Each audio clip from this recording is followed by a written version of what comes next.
चलिए हम देखते हैं कि अलजेब्रा क्या होता है। ठीक है, हमें मालूम है मैथ्स के डिफरेंट ब्रांचेस हैं। मैथमेटिक्स के देयर आर डिफरेंट ब्रांचेस। जैसे स्टडी ऑफ नंबर्स, जब हम नंबर्स की स्टडी करते हैं so that branch is called arithmetic.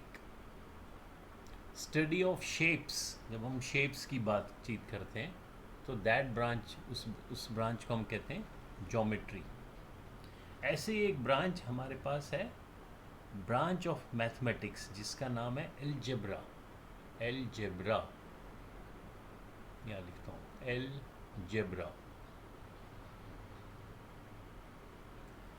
So algebra में क्या है, इसमें मेन फीचर क्या है कि इसमें मुख्य बात क्या है, use of letters as numbers. Use of letters as numbers. As numbers, तो हम नंबर्स के बदले क्या इस्तेमाल कर रहे हैं, लेटर्स को कर रहे हैं, और लेटर्स को ही हम नंबर्स मान रहे हैं। जैसे हमारे इंग्लिश के अल्फ़ाबेट हैं, 26 लेटर्स हैं उसमें। तो इसका अब आप कहोगे कि क्या फ़ायदा क्या है, हमारे पास तो ऑलरेडी नंबर्स थे, हमने अब लेटर्स को क्यों यूज़ किया एज नंबर्स। लेटर्स मतलब हमारे पास जैसे A B C D, ऐसे करते करते Z तक, इन सभी लेटर्स को हम एज नंबर्स यूज़ करेंगे। तो इसका क्या फ़ायदा है, एक तो हम जो हमारे पास अगर कोई अननोन क्वांटिटी है उसको हम रिप्रेजेंट कर सकते हैं। So we can show unknown, unknown जो हमें मालूम नहीं है, अननोन क्वांटिटीज़। अगर कोई ऐसी क्वांटिटी है, ऐसे कोई हमें कोई नंबर्स ढूंढने हैं, कोई हमें मालूम नहीं है जो क्वांटिटी, उसको हम दिखा सकते हैं। कैसे दिखा सकते हैं, इन लेटर्स के द्वारा। ठीक है, और उसके बाद उसका वैल्यू फाइंड करेंगे and then the value find the value of these letters. तो इसका एक, अब हम देखते हैं इसको कैसे इस्तेमाल करते हैं। हम अलग अलग कंडीशंस जो हैं, कंडीशन मतलब परिस्थिति, अलग अलग बातें, अलग अलग चीज़ों को हम एक्सप्रेस कर सकते हैं। एक वर्ड है एक्सप्रेस। एक्सप्रेस करना, एक्सप्रेस करना क्या होता है, ये लिखो कॉपी में। एक्सप्रेस करना होता है कुछ कहना, कुछ बताना, कहना, या to tell something, to tell something.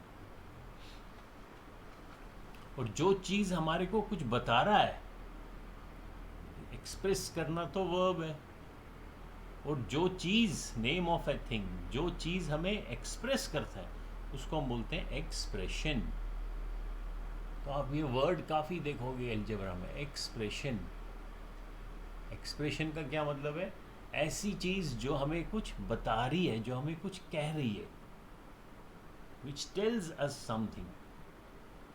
तो एक्सप्रेशन कुछ भी हो सकता है। फॉर एग्जाम्पल मैं कहता हूँ 5, अब मैंने ऐसे लिखा, इसका क्या मतलब है, मैं क्या बता रहा हूँ ऐसे लिखने से, क्या बता रहा हूँ, मैं बता रहा हूँ कि 5 3 से बड़ा है, 5 इज़ ग्रेटर देन 3।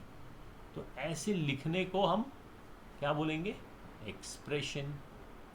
क्यों, क्योंकि ये हमें कुछ बता रहा है। अब क्योंकि हम अलजेब्रा में हम लेटर्स इस्तेमाल करते हैं, तो इन नंबर्स के बदले मैं लेटर भी लिख सकता हूँ। मैं लिख सकता हूँ, मान लो A is greater than B। बस इतना ही अगर मैंने लिखा, केवल इतना लिखा, तो ये भी एक एक्सप्रेशन है। क्यों एक्सप्रेशन क्यों है, क्योंकि ये भी कुछ बता रहा है। ये क्या बता रहा है कि A जो है एक नंबर है। अभी मैंने बताया अलजेब्रा में हम नंबर्स को लेटर्स के द्वारा एक्सप्रेस करते हैं, हम लेटर्स को ही नंबर्स मानते हैं।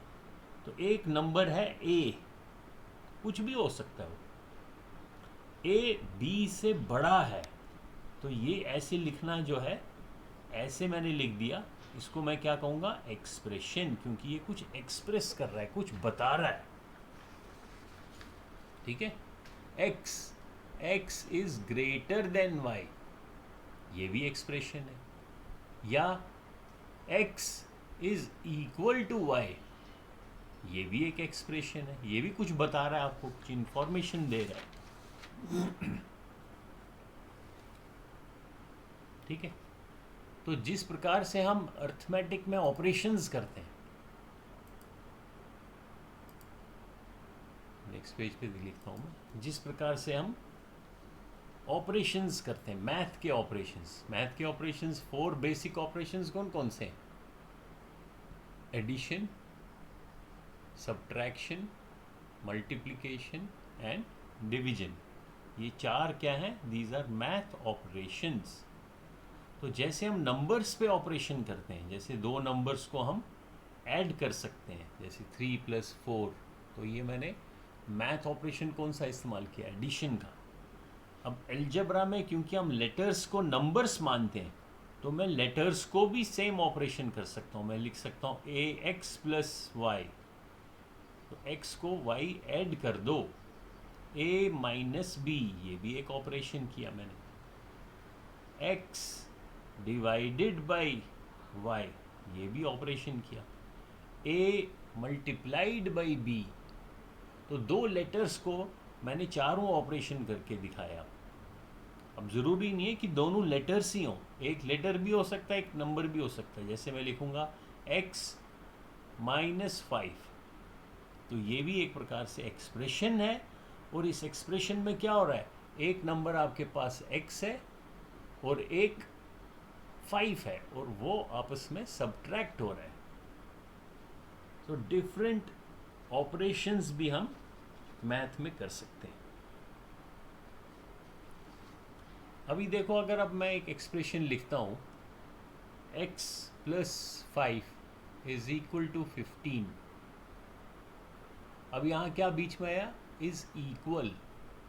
अब ये पूरा का पूरा एक एक्सप्रेशन है, लेकिन इस एक्सप्रेशन में इक्वल का साइन है, तो जिसमें इक्वल का साइन होगा उस एक्सप्रेशन का हम खास एक नाम देते हैं, क्योंकि ये बताता है कि ये वाला हिस्सा, लेफ़्ट वाला हिस्सा राइट वाले हिस्से के बराबर है। तो इस एक्सप्रेशन का जिसके बीच में इक्वल का साइन हो, उसको हम कहते हैं इक्वेशन। तो आप अलग अलग एक्सप्रेशंस पढ़ोगे अलजेब्रा में, और डिफरेंट इक्वेशंस भी पढ़ोगे। सो इक्वेशन भी बेसिकली एक्सप्रेशन ही है, ऐसा एक्सप्रेशन जिसमें इक्वल का साइन हो। एक्सप्रेशन और इक्वेशन का सेम मीनिंग है, केवल फ़र्क ये है कि इसमें इक्वल का साइन भी होना चाहिए, तब इसको हम इक्वेशन बोलेंगे। अगर अब मैं कहता हूँ यही x + 5 = 15 है, मान लो मैंने लिखा x + 5 = 15, तो इस इक्वेशन में या इस एक्सप्रेशन में x जो एक लेटर है, इसका क्या वैल्यू होगा?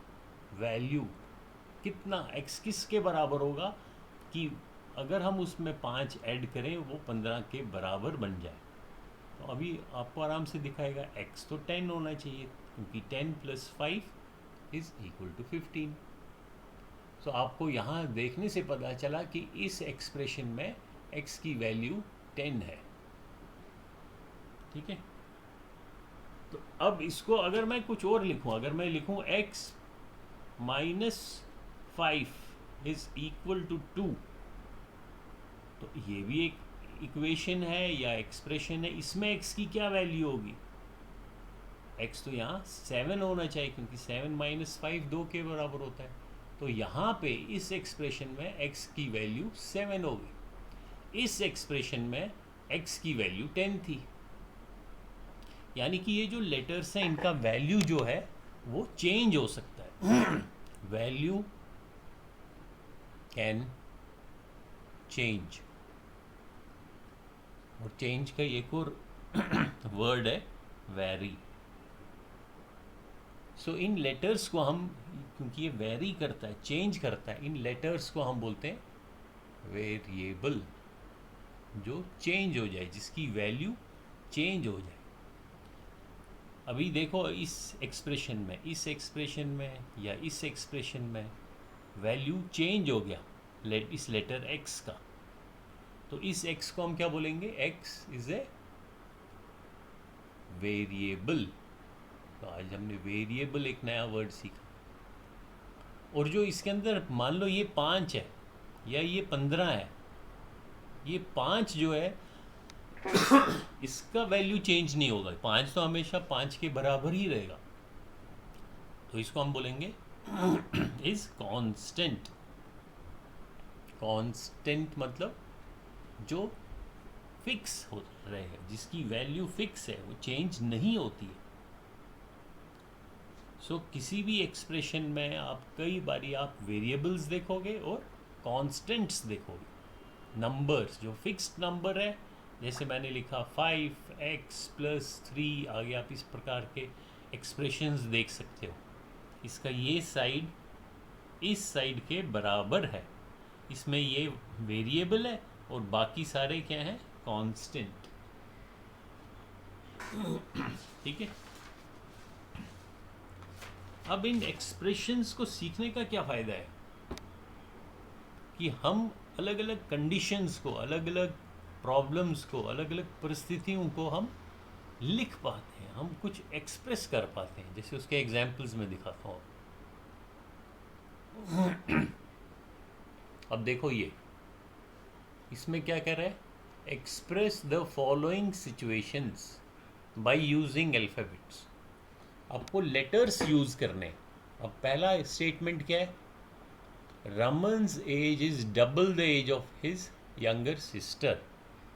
अब इस स्टेटमेंट को, ये एक स्टेटमेंट है, एक इंफॉर्मेशन है, इसको आपने एक्सप्रेस करना है मैथमेटिकली, एल्जेब्रिक एक्सप्रेशन में। आपको इसका एक्सप्रेशन लिखना है। किसको यूज करना है?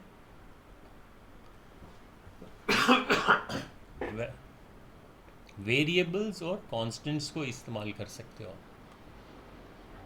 तभी तो एल्जेब्रा का इस्तेमाल होगा। तो हम लिखेंगे, अब ये देखना है हमने, Raman age is double the age of his younger sister. जो उसकी यंगर सिस्टर का एज है उससे रमन की एज डबल है। तो अभी यंगर सिस्टर की एज तो हमें मालूम नहीं है, तो जो मालूम नहीं है उसी को हम एक वेरिएबल बना देते हैं। उसको मान लो हम x लिखते हैं, तो हम लिखते हैं लेट। लेट मतलब मान लो। लेट भी लिख सकते हो, ये अंग्रेज़ी का एक और शब्द है सपोज। सपोज हो गया मान लो। लेट यंगर सिस्टर्स एज, जो सिस्टर की एज है उसको अगर हम x मान लें, तो यही रमन्स एज कितनी होगी? रमन की एज कितनी होगी? इस x से डबल, यहाँ लिखा हुआ है। डबल क्या होता है? 2 टाइम्स। इसको हम अगर 2 से मल्टीप्लाई करें तो वो रमन की एज हो जाएगी। तो हम रमन्स की एज कैसे, हम रमन की एज लिख सकते हैं 2 मल्टीप्लाइड बाई x, ऐसे लिख सकते हैं। इसी प्रकार से नेक्स्ट क्या है? 1/4 द लेंथ ऑफ रॉड। अब जो लेंथ ऑफ रॉड है उसका 1/4 हमने लिखना है, तो हम करेंगे late length of rod. Rod की लेंथ मान लो x है, तो 1/4 कितनी होगी?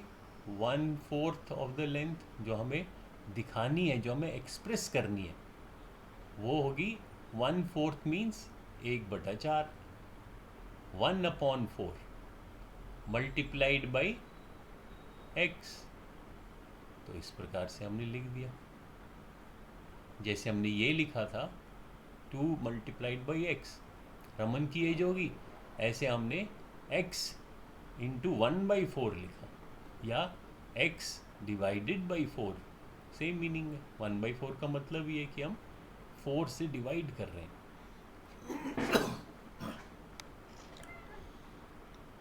तो ऐसी अलग अलग चीज़ें, जैसे फेयर ऑफ ए चाइल्ड, जो चाइल्ड का, एक छोटे बच्चे का जो मान लो टिकट का फेयर है, किराया जो है वो जो टोटल फेयर है उसका आधा है। तो टोटल फेयर को आप x मान लो, तो चाइल्ड का फेयर क्या होगा, x मल्टीप्लाइड बाई 1/2। तो आप अलग अलग चीज़ों को, तो ये क्या आपके पास दिए हो, ये आपके पास अलग अलग सिचुएशंस दिए। ये वर्ड लिखो, सिचुएशंस, SITUATIONS,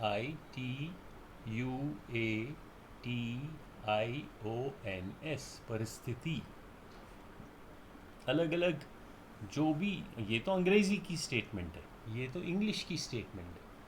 इसको आपने अलजेब्रा की स्टेटमेंट में लिखना है तो आपने ऐसे लिख दिया कि अगर यंगर सिस्टर x है, रमन की एज 2x होगी। तो आप इस्तेमाल किस चीज़ को कर रहे हो, आप इन वेरिएबल्स को इस्तेमाल कर रहे हो। वेरिएबल से आप वो ये सिचुएशंस या ये स्टेटमेंट्स जो अंग्रेज़ी में लिखी हैं उनको आप मैथ की लैंग्वेज में लिख पाओगे, लिख सकते हो। यही फ़ायदा है अलजेब्रा का। तो इसी प्रकार आपने डिफरेंट एक्सप्रेशंस की खूब प्रैक्टिस करनी है। आगे देखो, इसमें मैंने दिया हुआ है नेक्स्ट पेज पे, right the following in statement. अब ऑलरेडी स्टेटमेंट, अब आपको ऑलरेडी एक्सप्रेशन दिया हुआ है, इसको आपने स्टेटमेंट में अंग्रेज़ी में लिखना है या हिंदी में लिखो। पहला है 7x। तो अभी हम नेक्स्ट वीडियो में पढ़ेंगे कि मल्टीप्लिकेशन का जो सिंबल होता है वो हम अलजेब्रा में नहीं लगाते हैं। इसका मतलब है 7 मल्टीप्लाइड बाई एक्स। तो इसको आप अंग्रेज़ी की स्टेटमेंट में कैसे लिखोगे, आप लिखोगे 7 टाइम्स, टाइम्स मतलब गुना, 7 गुना किसका, 7 टाइम्स एक्स। या आप ऐसे भी लिख सकते हो, x multiplied by 7, x plus 5। इसको स्टेटमेंट में कैसे लिखोगे, आप लिखोगे 5 मोर देन x, x से 5 ज़्यादा, मोर देन, तो x ये है और उससे 5 ज़्यादा। तो ये स्टेटमेंट, ये आपका क्या बन गया, ये आपका एक्सप्रेशन है और इसका आपने स्टेटमेंट लिखना है। अब उल्टा है, कभी आपको अगर स्टेटमेंट दिया होगा जैसे ऐसे दिया है तो आप इसको एक्सप्रेशन में लिख सकते हो, कभी एक्सप्रेशन लिखा है आपको स्टेटमेंट में लिखना है। अभी नेक्स्ट जैसे ये दिया a+2b, इसको कैसे बोलोगे स्टेटमेंट में, आप बोलोगे a मोर देन तो ऐड हो जाएगा, सो एडिशन को आप बोलोगे मोर देन। a किससे ज़्यादा है, b से, b का 2 times, a more than twice b, twice b मतलब दुगना, डबल, तो आपने 2 से मल्टीप्लाई किया 2b। And a more than b, a more than this twice b, twice b तो 2b हो गया, a मोर देन दिस, तो इसको आपने a ऐड कर दिया। तो ये आपका एक्सप्रेशन है, this is your expression and this is your statement. तो अभी यहाँ पे इसकी ये ज़रा लिखो, ये इन सबों को ट्राई करना। ये जो एक्सरसाइज है, एक्सरसाइज 2 जो है, right the following in statements. तो अब ये आप ट्राई करो, इस वाले को करो, ये तो हमने कर दिए, इसको भी करो, इनका स्टेटमेंट यहाँ पे लिखो अपनी कॉपी में, ठीक है। ये होमवर्क है, दिस इज़ योर होमवर्क।